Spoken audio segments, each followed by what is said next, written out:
Donna Quesada, welcome, Chameli. I'm Donna, and it's so nice to meet you. Chameli Ardagh, I wanted to be here. Donna, I wanted to thank you for your time first of all, and let everyone know in case they don't know your work or are unfamiliar with you. You are the author of several works having to do with female empowerment. Your book is Embodying the Feminine, and you also have an audio, Awakening the Feminine Body, as well as various other works on female awakening and empowerment. And you are also the founder of Awakening Women. Chameli, MHMM. Donna, if it's okay with you, we have a little tradition on Awaken, and we like to dive right in and talk about that notion of awakening, especially since your work is called Awakening Women. First of all, what is awakening? If you wouldn't mind jumping right in? Chameli, to me, awakening is ongoing process. It is like a blossoming that never ends. It is shift of our sense of self from the soap opera of the little small personal me, to realize ourselves as part of a bigger unfolding. To me, awakening is not so much a personal, individual journey for me, it is a collective process that we are all part of and that we slip into. We participate in its unfolding when we release the energy from habitual automatic patterns. In the yogic language, we call this the granthas. Some would call it the blocks, some would call it ego. I like to call it ice cubes, in the sense that it is frozen life energy and it's frozen Shakti that coagulates. Donna, I like that. Chameli, yes, it is the very same energy that is frozen in these patterns. Once they are melted and released into the bigger soup, it becomes your life force. So, we can kind of get trapped in. That's why I don't like the word ego so much. Because we can get trapped in this battle of pushing away parts of ourselves, and we can spend lifetimes doing that. Here, in the way that I practice with it, is more in embracing into the fire of presence, into the fire of awareness, where this energy releases from the ice cubes. And the frozen energy that was frozen in fear, for example, is the very same energy that becomes your creativity, your connection to source. Because the way I see it, there's no place to get rid of anything. There's no outside here. This is one totality. There is no division to be found. So, when we freeze these, when we identify with this frozen energy, there's nothing new happening there, there's just repetition of patterns, but we didn't even choose. We're born into them and we just keep repeating them. There's a bunch of these frozen beliefs, this frozen energy that kind of forms who we take ourselves to be. That's what we could call a personal identity, that's what we call me and my story, my soap opera. And once we begin to melt them, our sense of self shifts, to be just this little habitual patterns, to being this magnificent, creative energy that takes forms as all things. Donna, that's beautiful. Chameli, and that we can participate in. Yes, thank you. Donna, it encompasses this idea of a transformation, or an alchemy. Because rather than try to fight against some part of ourselves, we're just using that energy and becoming whole, which is what I always thought healing was, to become whole. So we're integrating those frozen parts into who we are. Why, rather than saying that's bad, I need to conquer that, or fix that. Chameli, MHMM, yeah. I like the word you used, alchemy. It is very precise, I feel. Donna, I really enjoyed your TED Talk. In watching and preparing for this interview, I watched that talk. And it was so powerful. You talked about doing exactly that. Kind of using that fire side of ourselves and using it to become stronger, more empowered. And it made me want to explore that further, especially since so much of your work is oriented toward women. What is the difference between a female spirituality, or a female spiritual journey, or female awakening, and just awakening? Chameli, MHMM. First, I just want to track back to something you said about using the fire energy to become stronger. Another way that I would speak about, how I would say it, is that we would use the fire, for example, of anger, of duality, or any kind of strong Shakti. Like a strong energy. We would use that heat to unfreeze habitual patterns and this identification with the smaller me. So for me, in my practice, feelings, they are not an impediment or a hindrance to awakening. they are actually waves we can ride into awakening. Then from there, we don't have to actually become more empowered. We don't have to build up a new ice cube now. It's like just empowered woman, or spiritual woman. We meld, so that we can just return from habitual patterns back into the dance of creativity we are a part of. And that is uniquely expressed through each one of us. And why I am exploring this together with women, is that we have very little role models and maps of how awake consciousness expresses itself through women. And so, I'm curious about that, because I've experienced in my life and in my spiritual path, a lot of suffering coming out of me, trying to fit into the maps that were available to me. I tried. I compared my own experience with the maps, and books, and paths, that were created by men. And kind of not why realizing, until I did, that the expression of awake consciousness was filtered through the male form, and if I was trying to compare myself to that, I will always fail, I will always fight against my own nature. So, for me, the practice, and through the woman's body, through the women's circle, where it leads us, is to the awakened consciousness, which doesn't have any gender. So, the deeper I go into this practice, the less meaning masculine and feminine have for me. Which is a paradox, 'cause I'm the leader of the women's circles.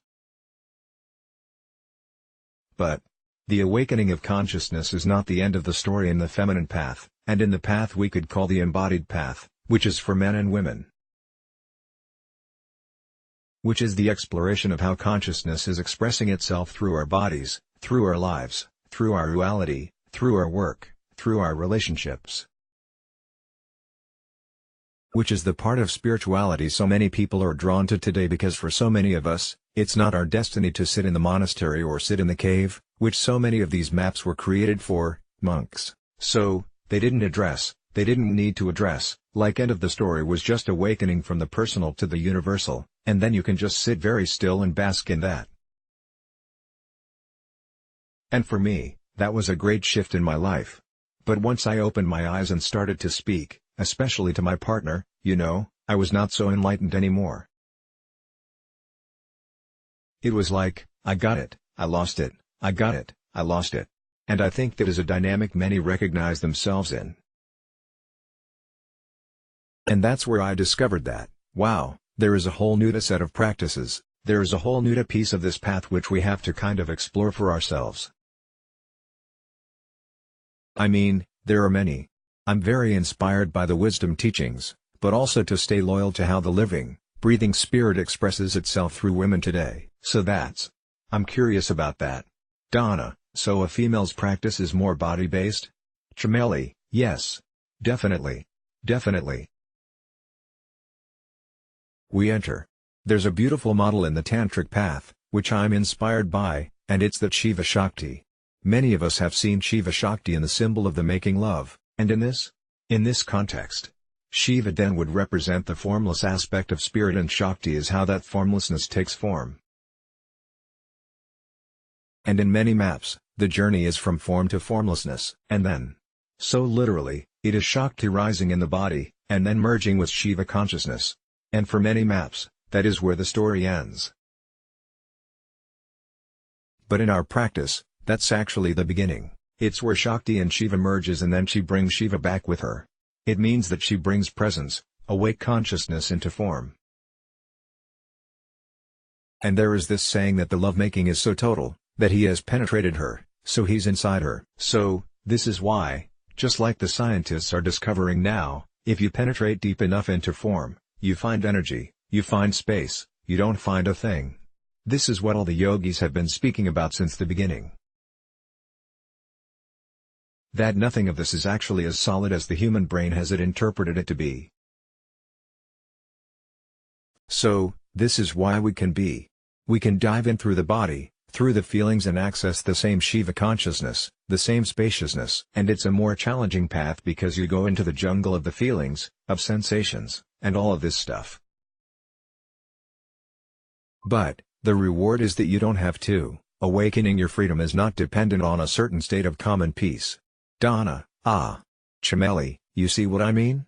It's like we find that spaciousness in the midst of any expression. Donna, You know, this is fascinating because you're talking about this kind of jungle of sensations that makes it not as easy as it might seem. I'm thinking of fresh ears listening to this for the first time, thinking, oh, isn't that lovely? Do you dance around or something? You know? But, you're saying no because you're dealing with all these complicated emotions and sensations that you navigate your way through. Whereas, in the traditional, mental-based path, Jnana Yoga, which we can maybe call it, I don't know if you would agree. We're dealing with thoughts, which is just as difficult of a web to negotiate our way through, and try to find our way through the noises of the mind on our way to that still point. And so, you're saying it really is comparable and it requires just as much diligence to get to the stillness beyond the temptations of other kinds of sensations. Would that be? Chameli, yeah, yes, and it's not a goal to come to the stillness, either, but it is. Like, you were mentioning before, it's that alchemy, it's that we learn to, instead of going into automatic resistance to our experience. Even spiritual ideas can create that kind of, oh, that doesn't fit into my idea of what spirituality is.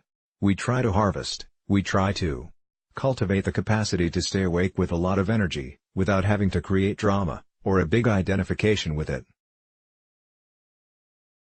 It's our life force, it's our life energy. And we use it then also to melt those tracks, where energy habitually goes. This is literally also in the physical body of the neurological pathways of habit, for example, in your brain. You know, if energy goes along a certain track, it will repeat doing that for a long time. And this takes some effort to change it, but we have found ways that we can really. That's why I love to practice in the women's circle, too. Because we can use a lot of our support and there's a specific Shakti, a specific intelligence in the women's circle. I will even call it like an archetype. Or, the circle in itself is a teacher. It is a guru. And it is created by the women coming together in this dedication. It is as if the circle has been here since the beginning of time. It is just different packaging of the women creating it. Donna, can you tell us more about that women's circle? And I'm sorry to interrupt. Chameli, yes. Donna, who might not be so familiar with the circles and you. This is part of your practice and you organize these circles. Can you tell us what happens in these circles and how is this a form of practice? Chameli, yes. As you pointed out, it is very body-based. It is a space where we will try to leave out our concepts and ideas of how spirituality should look like and then explore together. Okay. How does awake consciousness express itself through this form? There's no specific recipe for that. If you're not trying to become a certain kind of woman, that is just another ice cube that won't satisfy the intelligence of the heart, that just knows that we are living, breathing. The intelligence that we are. In our circle. I'm a student of mythology, so we are using a lot of the goddess mythology as our maps. And it is it is a practice that just deepens and deepens and opens every time I dive into it. The mythology. You know, I come from a background that is more advice-based. In the beginning of my practice, there was an awakening to the formlessness and then there was an idea that any story will trap me. That I should kind of stay away from strong feelings. It was a lot of ideas that actually, created in the name of non-duality, created a duality. So for me, the study of myths has been a big surprise and I've been studying and teaching this now for, I don't know, 17 years or something, and it just keeps unfolding and opening for me. The mythology is for me. It is like a bridge that goes from the personal experience in the body. The myths are inner yoga maps of awakening, of how we can practice within our own body. But it also creates a bridge into the relational aspect, or into the collective, into the political and historical aspects. And it all weaves together, where you begin to see the way the human mind creates all of these aspects of our lives into different boxes, that we fragment them, as if our spirituality is something else that is social justice work. The myths, they are like a web that weaves all of it together, to engage with them. Awake consciousness in a whole different way. Like, you are woven into the wholeness, into the totality of who we are. It's very exciting work. Well, in our circles, we do a lot of singing, a lot of devotional practices, a lot of dancing, a lot of touch. We use a lot of respectful touch as a way, just accessing that intelligence of the body. We are riding on feelings, not because feelings are so important, but as energy, strong energy that we can, when an energy rises, it's like a wave. It rises up to the surface, up to the peak of the wave, and some of us learn to express their feelings, for example, a big step of liberation. But that's not the end. Once we have learned a type of feelings as energy, we can actually ride that up to the peak of the wave, and then down, back into the ocean again. We have like fuel. For PHWRRRR. For just coming back to the source of that feeling, which is the source of all things. The same source of all expression. Read and watch part 2 here. We are part of a collective unfolding. Read and watch part 3 here. There are so many flavors of consciousness. For more, go here. AwakeningWomen.com. Let's block ads. Why?